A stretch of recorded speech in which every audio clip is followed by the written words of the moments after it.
sebuah perjanjian dengan jin Tanaspati yang akan membuatnya hidup selamanya sebagai pocong gundul.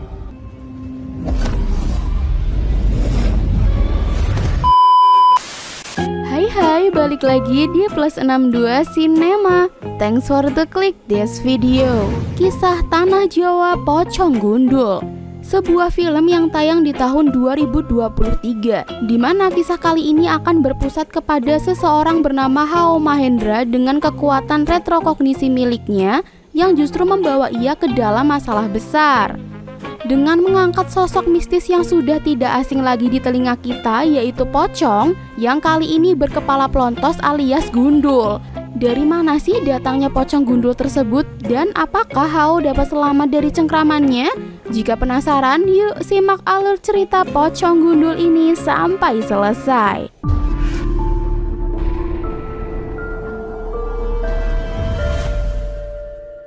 Alkisah dimulai dengan menampilkan sebuah ritual sesat di mana terlihat seorang pria nampak mulai dikafani.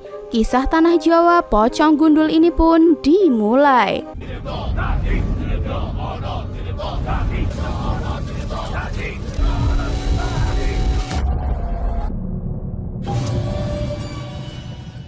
Kini kita berada di tahun 1996. Seorang kakek terlihat menunjukkan daun lontar berisi tulisan peninggalan zaman Majapahit kepada cucunya yang bernama Hao, guys. Di sini sang kakek sempat berpesan kepada Hao, jikalau nanti sang kakek sudah tiada, Hao harus selalu berhati-hati dalam mengarungi kehidupan. Setelahnya si kakek nampak mulai berkonsentrasi dengan lontarnya. Hao pun terlihat sangat serius melihat kakeknya itu, hingga sang ibu memberitahu jikalau temannya yang bernama Rida memanggilnya untuk bermain.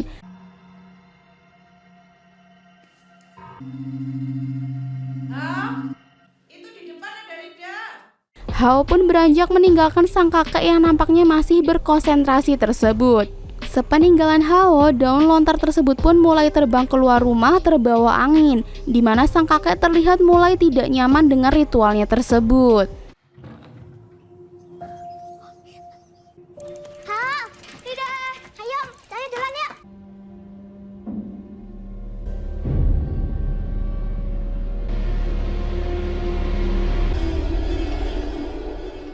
Scene kini berpindah di masa sekarang, di mana Hao nampak sudah dewasa. Di situ ia terlihat tengah mengisi sebuah seminar yang membahas mengenai retrokognisi. FYI, buat kamu yang belum tahu, retrokognisi ini adalah kemampuan untuk melihat masa lalu terkait suatu peristiwa atau sejarah. Dan dalam melakukan retrokognisi, Hao membutuhkan katalis, yaitu benda yang berasal atau berada di lokasi kejadian, guys. Ya, di sini Hao memiliki kemampuan melakukan retrokognisi yang diwariskan dari sang kakek yang kini sudah meninggal saat melakukan retrokognisi di awal film tadi.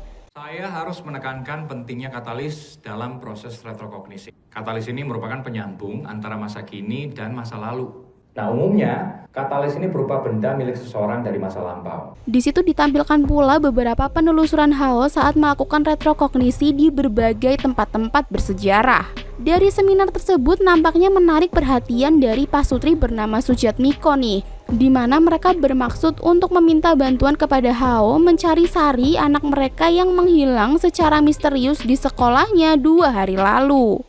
Begini mas, putri kami hilang. Dia nggak pulang-pulang dari sekolah. Kami nggak tahu harus cari kemana lagi, Mas. Sebenarnya Hao selama ini hanya menggunakan kemampuannya itu untuk melihat peristiwa bersejarah saja, bukan untuk mencari orang hilang. Namun akhirnya Hao pun bersedia. Dan malam itu mereka nampak sudah berkumpul di sekolah tempat Sari menghilang dengan diantar oleh kepala sekolah di sana. Waktu itu Sari menghilang karena terlambat pulang saat mengikuti ekstrakurikuler di ruang jahit tersebut.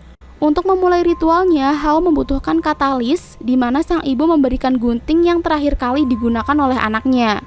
Hao pun mulai melakukan retrokognisi. Ini gunting Sari. Kemarin ditemukan temannya.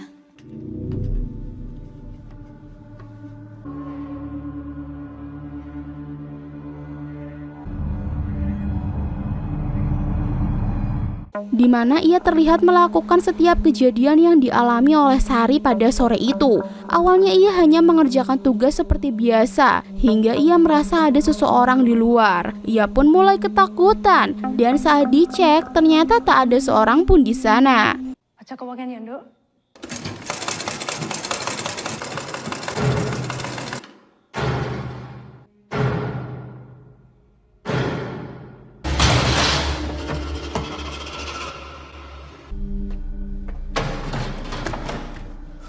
Meski begitu, ia kembali melanjutkan jahitannya, dan kini ia justru mendapati kain usang menjuntai yang ternyata sesosok pocong nampak berdiri menatapnya. Ia pun kaget hingga melukai tangannya sendiri. Sontak ia pun ketakutan dan berlari keluar ruangan.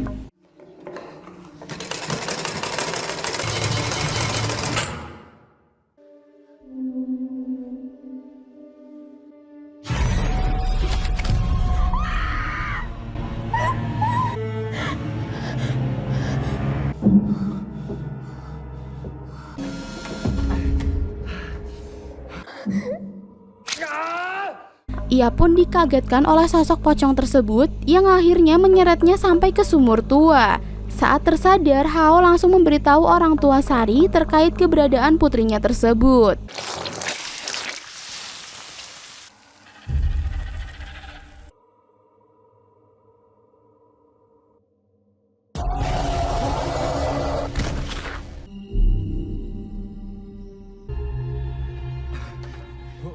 Bergegas, mereka pun pergi ke sumur tua yang letaknya ada di balik pohon besar.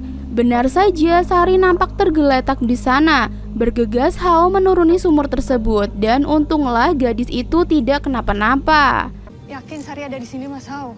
Pihak sekolah sudah mencari ke setiap sudut, Mas. Kecuali satu tempat, Bu. Di balik pohon itu. Ayo, Pak. Kita buka.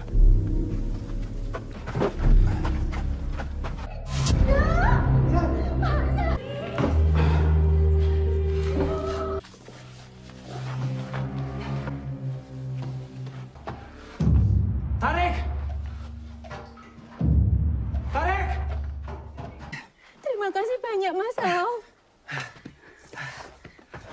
Terima kasih, Mas. Siang itu terlihat Hao sedang nyekar ke makam eyangnya dan membawakan wajik kesukaan mendiang. Di sana juga terlihat penggali kubur yang sedang sibuk membuat makam. Anehnya, si penggali makam tiba-tiba memanggil Hao, guys. Dan saat dihampiri, si penggali makam justru menunjukkan nisan bertuliskan nama Hao di sana. Ia pun kaget dan membuatnya terjatuh ke dalam lubang, di mana ia mendapati dirinya sudah terpocong dan mulai ditimbun dengan tanah.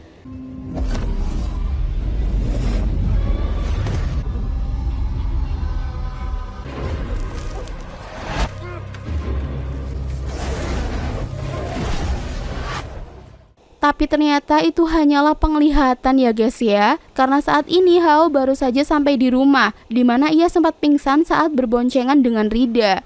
Karena khawatir, ibunya itu pun akhirnya melarang Hao melakukan retrokognisi lagi. Namun di sini Hao hanya berdalih jikalau ia hanya kelelahan. Hari-hari berikutnya, kejadian aneh mulai menghampiri Hao, di mana kala itu ia seperti melihat seseorang yang persis layaknya si penggali makam. Ia pun mengikuti orang tersebut sampai ke ruang ganti. Anehnya di sana ia melihat banyak tanah yang berserakan. Karena penasaran, ia pun membuka tirai yang justru perlahan-lahan berubah menjadi kain usang. Saat terbuka, tak ada seorang pun di sana. Namun anehnya, orang tersebut masih terlihat di cermin. Dan saat Hao berbalik,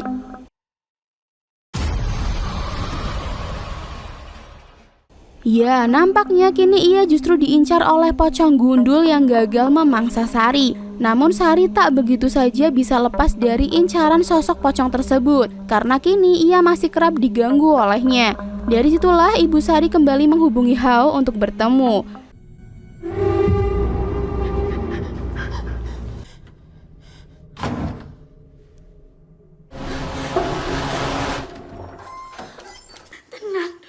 Sekarang kita ganti perbannya ya.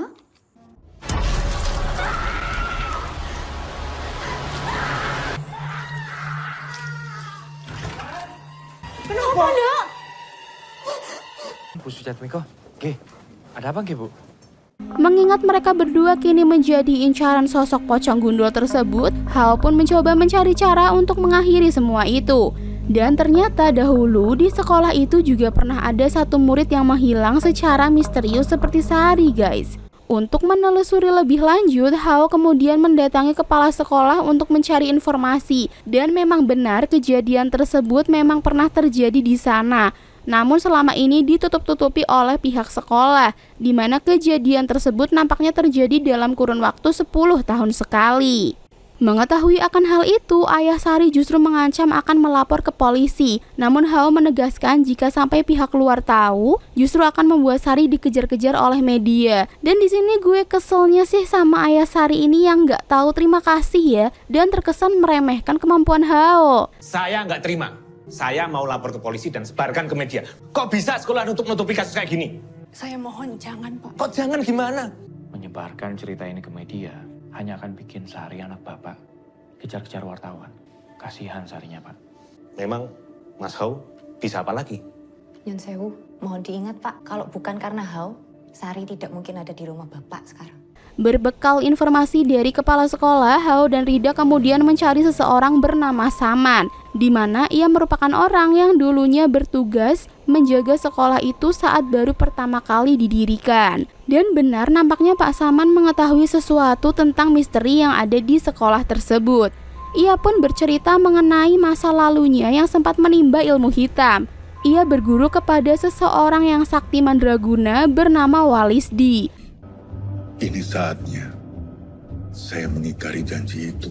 Dulu saya penganut ilmu hitam. Saya berguru pada satu dukun. Niat ingsun matek aji gromo sang soyo danyang bumi bau reksopati.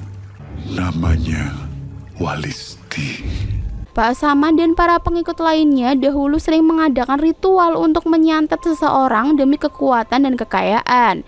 Hingga aktivitas mereka mulai tercium oleh aparat yang membuat mereka terpojok dan membuat perjanjian dengan jin Banaspati yang akan membuat dia hidup abadi sebagai pocong gundul. Kulit bedah, balung pecah, ragane layu. Pecah kasulaya. Demi harta dan kekuatan, ia tidak segan menghabisi nyawa orang.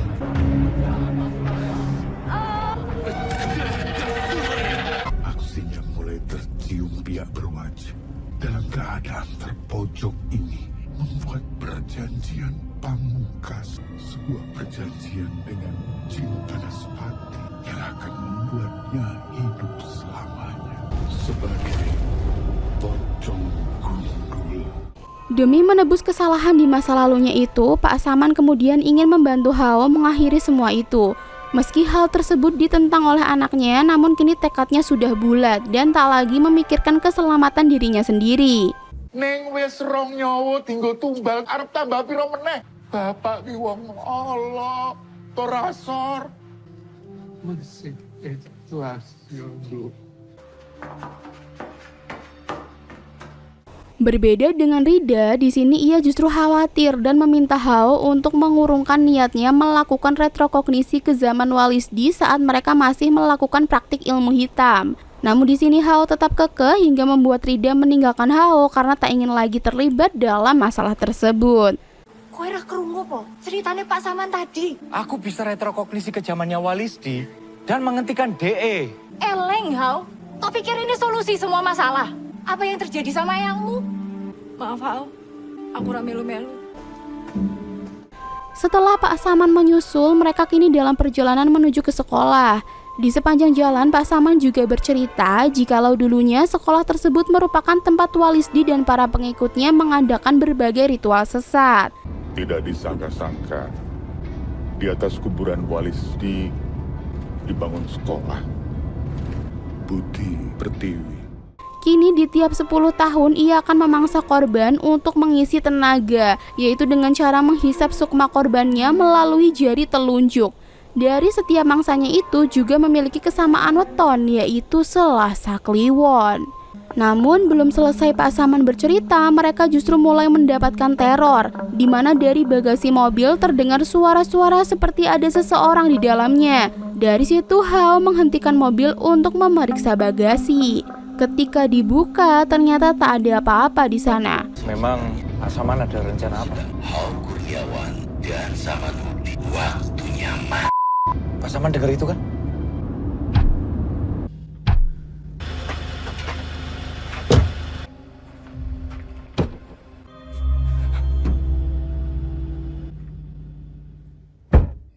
Namun ketika Hao menutupnya, tiba-tiba suara itu muncul lagi, hingga Hao pun masuk kembali ke dalam mobil. Namun sialnya, kali ini mobil tak mau menyala, hingga dari belakang terlihat sang pocong gundul yang membuat mereka kini semakin panik. Pocong tersebut semakin lama semakin mendekat, dan kini justru mulai melompat-lompat di atas mobil.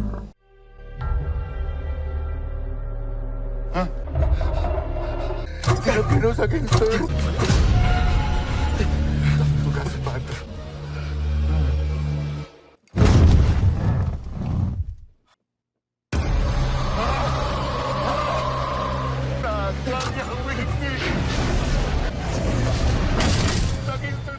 Untunglah mesin sudah dapat menyala dan mereka pun kini sudah sampai di sekolah.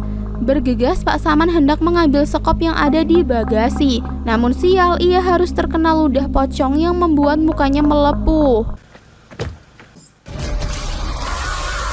Pak Saman! Saat Pak Saman sempat berkata jikalau kuburan Walisdi ada di belakang pohon beringin. Namun belum sempat Hao bertanya tentang apa yang harus ia lakukan, pria paruh baya itu justru tewas terlebih dahulu. Dari situ Hao mengambil cincin milik Pak Saman dan bergegas pergi ke belakang sekolah. Di sana Hao menggunakan cincin milik Pak Saman sebagai katalis untuk melakukan retrokognisi. Satu persatu cincin tersebut ia coba hingga tepat di satu cincin yang Pak Saman dulu gunakan saat menjadi pengikut Walisdi. Ia pun dapat masuk ke sana dan melihat bagaimana ritual tersebut berlangsung.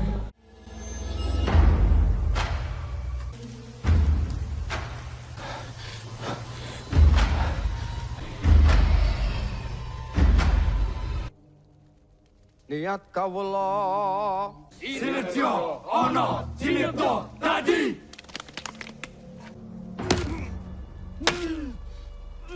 Sinetyo ono sinetyo tadi.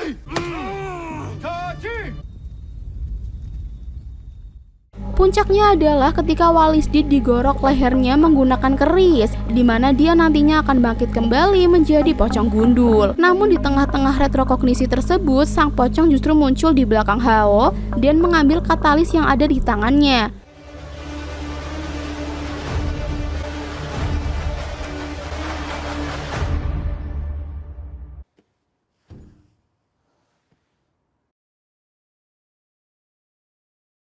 Sementara itu, Rida nampak mendatangi rumah Hao dan karena khawatir, Rida kemudian menyusul Hao ke sana. Di sini Hao yang masih belum tersadar dari retrokognisi nampaknya mulai dipindahkan ke dalam sumur tua, di mana nampaknya sukmanya mulai dihisap oleh sang pocong yang membuat ia yang masih berada dalam retrokognisi terlihat mulai memudar secara perlahan.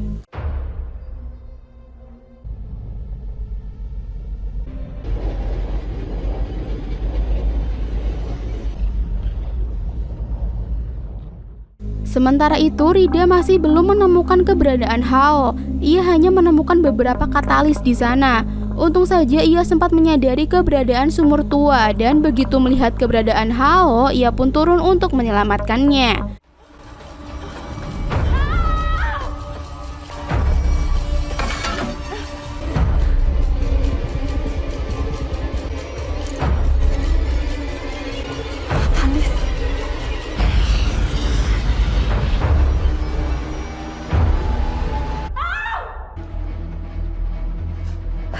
Akan tetapi, Hao justru jatuh sampai ke dasar sumur bersamaan dengan jiwanya yang hampir habis dihisap oleh sang pocong. Dengan segera, Rida mengembalikan katalis hingga Hao akhirnya berhasil kembali dari retrokognisi.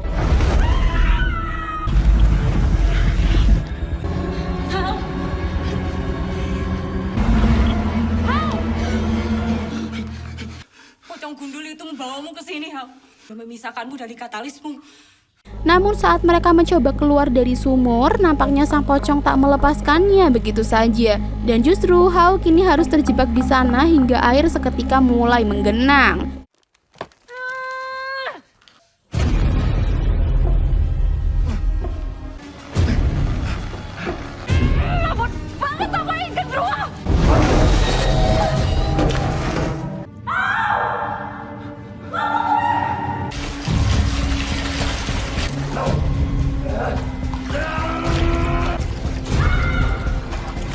Tak lama muncullah sosok pocong botak di hadapan Hao, di mana Rida kemudian melemparkan bawang putih yang membuat pocong tersebut akhirnya menghilang. Dari situ mereka kemudian membuat lingkaran dengan garam untuk melindungi mereka dari sang pocong. Mereka pun mulai menggali tanah di sana, sementara cuaca nampaknya hendak turun hujan. Cukup, ayo. Kita gali.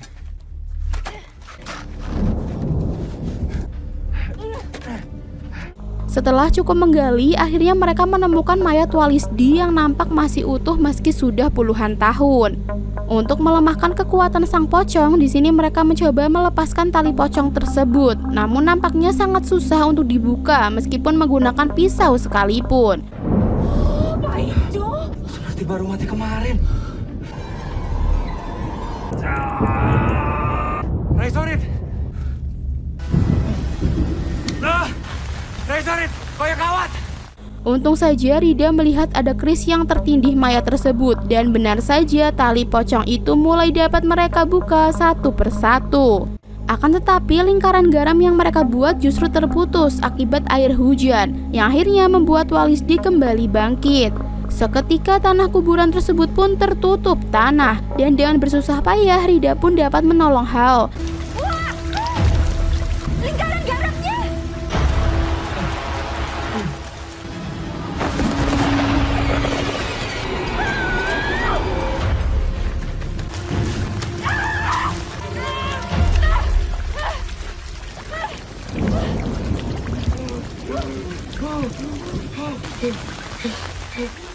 Namun sang pocong kembali muncul di sana dan membuat Rida terlempar. Karena tali pocong tersebut belum sepenuhnya terbuka, nampaknya sang pocong masih memiliki banyak kekuatan dan mulai menghisap jari Hao. Untung saja ia dapat meraih keris dan menusuk pocong tersebut.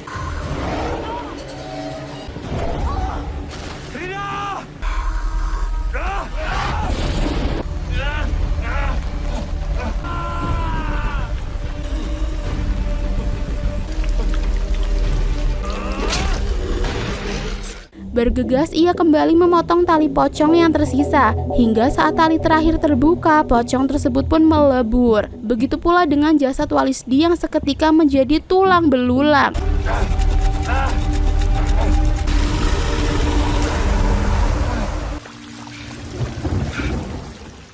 Dan untung saja Rida juga masih selamat. Kini semuanya sudah kembali normal. Rid, kita bangun! Let go aku, Mas. Isu sekolah meneh. Saya dan Rida ikut senang. Saya minta maaf, Mas. Selama ini saya meragukan kemampuan Mas Hao. Kami berhutang budi selamanya. Semua kejadian ini bikin aku sadar. Kisahku di tanah Jawa baru saja dimulai. Dan film pun selesai. Itu dia guys seluruh alur cerita Pocong Gundul yang diproduksi oleh MD Picture. Di sepanjang film memang banyak jumpscare yang akan mengagetkan kita ya. Namun untuk intensitas horor dari film ini justru lebih terasa di awal film. Sedangkan di akhir justru kurang begitu terasa nuansa horornya ya. Terlebih lagi saat sosok pocong tersebut muncul secara gamblang, yang justru menurut gue pribadi mirip sosok predator di serial Alien. Iya gak sih guys? Oke, mungkin sekian dulu ya review kita kali ini. Apabila ada kesalahan, mohon dimaafkan. See you on the next video.